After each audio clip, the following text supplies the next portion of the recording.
Hi అండి, అందరికీ నమస్కారం. తెలంగాణ ఉద్యోగ పెన్షనర్లకు సంబంధించి ఒక ముఖ్యమైన అప్డేట్ అయితే రావడం జరిగింది. ముఖ్యమంత్రి రేవంత్ రెడ్డి గారు ఉద్యోగ పెన్షనర్లకు డిజిటల్ హెల్త్ కార్డులు అందజేయాలని నిర్ణయించడం అభినందనీయం. దాదాపు 17 లక్షల మందికి నగదు రహిత వైద్యం అందించడం కోసం ఎంప్లాయీస్ హెల్త్ కేర్ ట్రస్ట్ ఏర్పాటు చేయడం విద్యా, వైద్య రంగాల్లో సరికొత్త సంస్కరణలకు నాంది.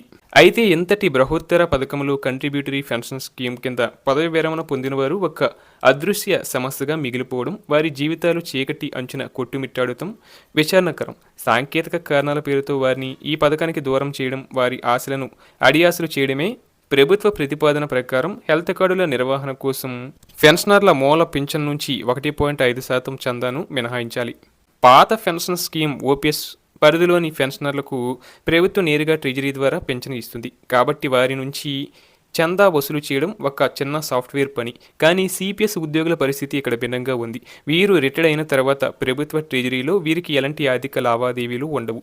వీరికి ట్రెజరీ పెన్షనర్ ఐడి, పీపీఓ ఉండదు. వీరి పెన్షన్ ప్రైవేటు యాన్యుటీ కంపెనీల నుంచి అందుతుంది.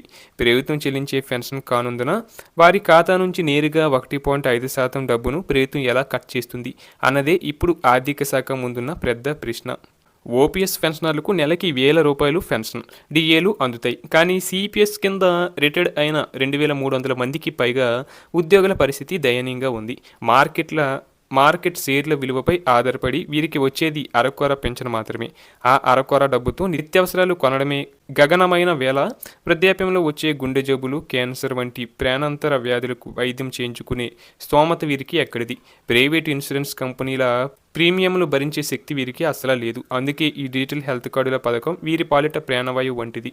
సాంకేతిక కారణాలు చూపి వీరిని ఈ పథకం నుంచి దూరం పెడితే అది వారు చేసిన పాపం కాదు, వ్యవస్థాపరమైన వైఫల్యమే అవుతుంది. ఈ నేపథ్యంలో ప్రాణ్ ఆధారిత నమోదే మేలు. ఈ చిక్కుముడిని విప్పడానికి సిపిఎస్ యూనియన్గా ప్రభుత్వానికి ఇప్పటికే పలు సూచన చేశారు. సిపిఎస్ పెన్షనర్లకు ట్రెజరీ ఐడీలు లేకపోయినా వారి దగ్గర శాశ్వత పదవి విరమణ ఖాతా సంఖ్య ప్రాన్ ఉంటుంది. ఈ ప్రాన్ నెంబర్ ఆధారంగా ఐఎఫ్ఎంఐఎస్ పోర్టల్లో వారి వివరాలను నమోదు చేసుకునేలా సాఫ్ట్వేర్ మార్పులు చేయాలి. అలాగే సిపిఎస్ ఉద్యోగుల ఆర్థిక పరిస్థితి ఇప్పటికే ఆగమ్య గోచారంగా ఉంది. తమ వృద్ధాప్య భరోసా కోసం ఇప్పటికే ప్రతి నెల తమ వేతనంలోంచి 10% వాటాను కంట్రిబ్యూటరీ పెన్షన్ స్కీమ్ కోసం చెల్లిస్తూ భవిష్యత్తుపై తీవ్ర ఆందోళనతో కాలం వెల్లదీస్తున్నారు. అటువంటిది ఇప్పుడు ఆరోగ్య భద్రత పేరుతో అదనంగా మరో 1.5% చందాను చెల్లించమనడం వారిపై అదనపు భారాన్ని మోపడమే అవుతుంది. అరకొర పెన్షన్తో ఉనికి కోసం పోరాడుతున్న సిపిఎస్ పెన్షనర్లకు ఈ ఆర్థిక భారం గాయంపై కారం చల్లినట్లుగా మారుతుంది. కాబట్టి ఎలాంటి సామాజిక భద్రత లేని వీరి ఆరోగ్య భద్రతను ప్రభుత్వమే ఒక సామాజిక సంక్షేమ చర్యగా స్వీకరించాలి. పదవి విరమణ పొందిన సిపిఎస్ సిబ్బందికి ఉచితంగానే ఈ వైద్య సేవలు అందించడం న్యాయబద్ధం. రైల్వే వంటి కేంద్ర ప్రభుత్వ విభాగాల్లో 1 నెల బేసిక్ పే చెల్లిస్తే జీవితకాలం ఉచిత వైద్యం అందించే పద్ధతి ఉంది. మన దగ్గర కూడా ఇలాంటి సులభమైన విధానాన్ని పరిశీలించాలి. సిపిఎస్ ఉద్యోగుల నుంచి 1.5% చందాను ఏ విధంగా సేకరిస్తారో స్పష్టమైన విధి విధానాలను వెల్లడించడంతో పాటు ఉద్యోగులకు ఈ పథకంలో చేరడానికి స్వచ్ఛంద ఎంపిక అవకాశాన్ని ప్రభుత్వం కల్పించాలి.